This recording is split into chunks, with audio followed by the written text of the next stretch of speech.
Boa tarde, vamos agora à nossa correção de ciências, né? Página 145, água gasosa. Nessa questão aí, eu acredito que cada um pesquisou a sua temperatura e umidade relativa do ar de acordo com os dias da semana, não é isso? Se você for pesquisar na internet por data, você encontra cada data de acordo com o dia que você pesquisou. Hoje a temperatura mesmo está 27 graus, certo? Então, uma temperatura boa, agradável. Então, foi relativa à previsão do tempo da sua cidade. Temperatura e umidade relativa do ar. Mas vamos ver agora a questão da página 146. Observe a imagem e escreva nela o estado físico em que a água pode ser encontrada em cada um dos locais indicados. Vocês viram que, na natureza, a água passa por 3 estados físicos, não é isso? Então, a água dos rios, líquido. A água das geleiras, estado sólido. E a água das nuvens, estado gasoso. Certo? Está em forma de vapor. Na questão 2 da 146, qual é a diferença que existe entre a água salgada, a água doce e a água salobra? Explique e dê exemplo de locais em que elas podem ser encontradas. Então, a água salgada, como a dos mares e oceanos, é a que apresenta a maior quantidade de sais minerais dissolvidos. Ela é seguida da água salobra encontrada em regiões em que o rio e o mar se misturam, como os manguezais. E a água doce, como a dos rios, tem menos sais minerais dissolvidos quando comparada à água salgada e à água salobra.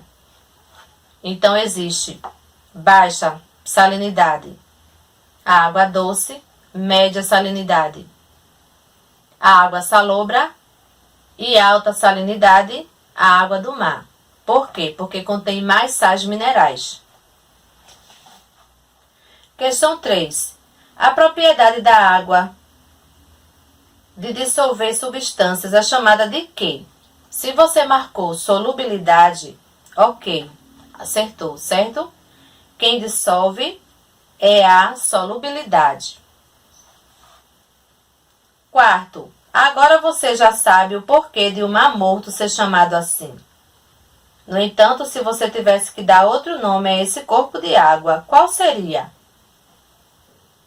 Certo? Você agora já sabe o porquê, porque o mar morto é chamado assim, porque acreditava-se que não se poderia servir de abrigo para organismo, mas atualmente sabe-se que alguns organismos, como bactérias, podem sobreviver nele.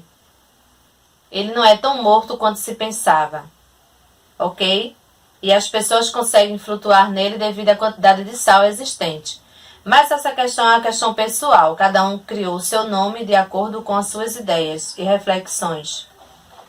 Na questão 5, a imagem a seguir mostra frascos com a mesma quantidade de água e em cada um há esferas de mesmo volume, mas feitas com materiais diferentes. As setas vermelhas indicam o peso e as setas azuis o empuxo. Certo? Qual propriedade está relacionada com o fato de as esferas flutuarem ou afundarem? Qual foi a propriedade que você colocou? Certo? Se você colocou a densidade, ok, você acertou. Certo? B. Observe a representação anterior. Quais são as esferas que mais flutuam e quais são as que mais afundam? E por que isso acontece? Certo?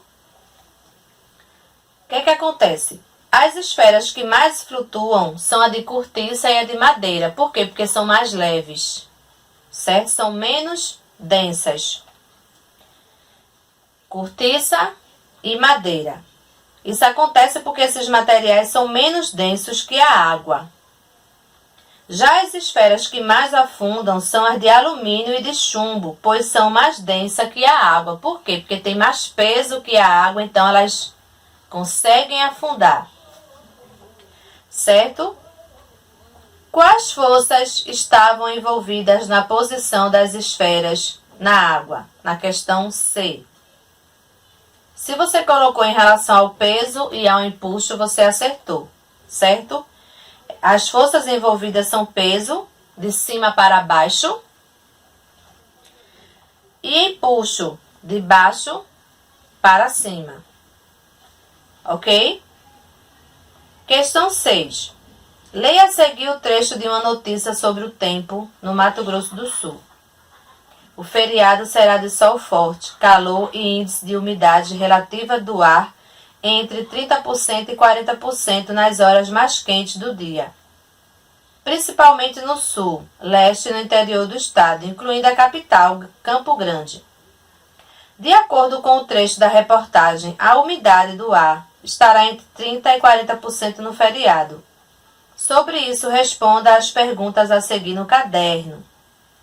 Você fez no seu caderno? Os índices de umidade relativa do ar previstos para o feriadão são adequados? Por quê? Não são adequados. Por que não são adequados? Porque a umidade do ar está abaixo dos 60%. E isso pode ser muito prejudicial à saúde. B. Que consequências essas condições podem trazer para a saúde humana? Você viu lá na abertura da página de ciência da aula de ontem que quando o ar está abaixo de 60%, pode ser muito prejudicial para a saúde. Por quê? Porque podem causar problemas respiratórios, irritação dos olhos e do nariz, sangramento do nariz, complicações alérgicas e ressecamento da pele. Então, ela pode causar tudo isso quando o ar está menos úmido. Causa um certo ressecamento, problemas de saúde de várias ordens, certo? Devido à baixa temperatura, à baixa umidade. Então, é isso aí, pessoal. Semana que vem tem mais ciências. Tá? Continue fazendo a correção das atividades, é importante você corrigir para você manter tudo certinho e estudar para as avaliações, tá certo? Até a próxima correção.